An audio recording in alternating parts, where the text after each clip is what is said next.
Hey everybody, Car Ray Rob. I'm Ray. I'm Rob. And today we're giving you a before and after breakdown for the Baby Driver trailer. So we're about a week late on this. This trailer came out, about a week ago. We just found it. I had to do a video for a new Edgar Wright movie. I mean, I just can't not. Yeah, you're a huge fan. Yeah. I love a lot of the Edgar Wright movies. Shaun the Dead being one of my all-time favorites. Yeah, Hot Fuzz, The World's End, Scott Pilgrim vs. the World. I mean, everything the guy's done pretty much since Spaced for BBC has been gold. So I'm super excited to watch this trailer. I don't think Simon Pegg or Nick Frost is in it, which is kind of interesting. Yeah. We'll see how that goes. But other than that, I don't know anything about this. I don't really either. We're just putting our faith in Edgar Wright. Yeah, and I'm totally okay with that. So I mean, it's worked out. Yeah, let's just do it. Let's jump right in and let's see what we got. Check this thing out.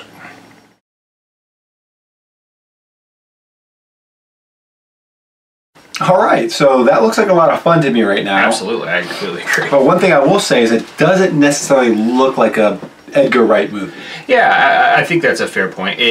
There's little glimmers and some of the shot design, a couple of editing cues, so those quick cut transitions. That's really like DNA Edgar Wright. But it feels like a lot of fun, and that's also something else that all of his movies have been. Yeah, they are always a lot of fun, and one kind of thing with all those other movies is they always take place in like really small, little English towns. Exactly, Shaun of the Dead being the biggest city-wise, but also smallest production value-wise, and then you move into Hot Fuzz, which takes place in a small, English village. Yeah. But there's a lot of gunfights, a lot of action in that movie. There's even a little car chase, that kind of thing. And then World's End, you get big alien sequences and stuff like that. But again, like you said, small towns. This is a big city, big roads, big car chases. Big for him. Yeah, it does. It kind of changes the whole scope. Bigger than like Scott Pilgrim. Yeah, even that. Yeah, even though that took place in Toronto, it's still like this does feel bigger.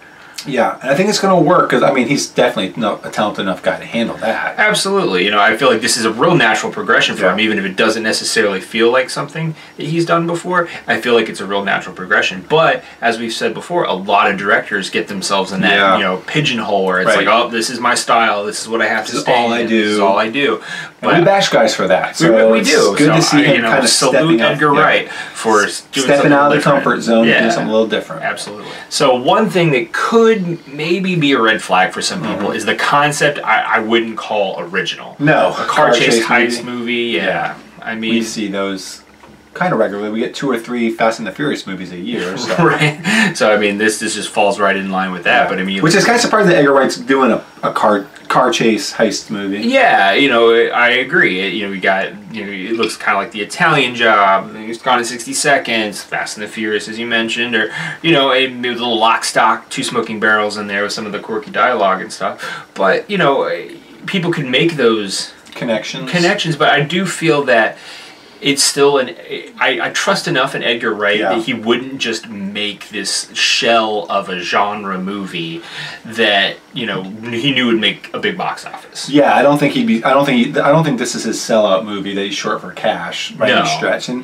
you can kind of see in the trailers there's 2 different groups of people, it looks like. So I kind of feel like there's going to be the mixing of these gangs or these jobs, or one gang's going to go back. I feel like there's going to be more depth than maybe initially meets the eye. Yeah, absolutely. And I would expect that, especially since he wrote it. If it was somebody else and he was just directing it, I might be a little bit more on the fence. But knowing that he wrote it and directed it, I have total faith. We have to. He hasn't done us wrong yet. Exactly. And one thing, Rob, that we kind of said before is this is not the same old cast that you've seen in an Edgar Wright movie. No, like I mentioned in the before, no Simon Pegg, no Nick Frost.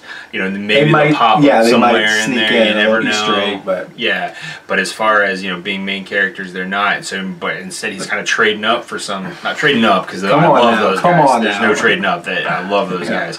But trading. Kevin Spacey, Jamie Foxx, got John Hamm in there. Flea from the Red Hot Chili Peppers. I mean, Tom Barthenol's getting a lot of exposure since he did The Punisher on Netflix and some other stuff.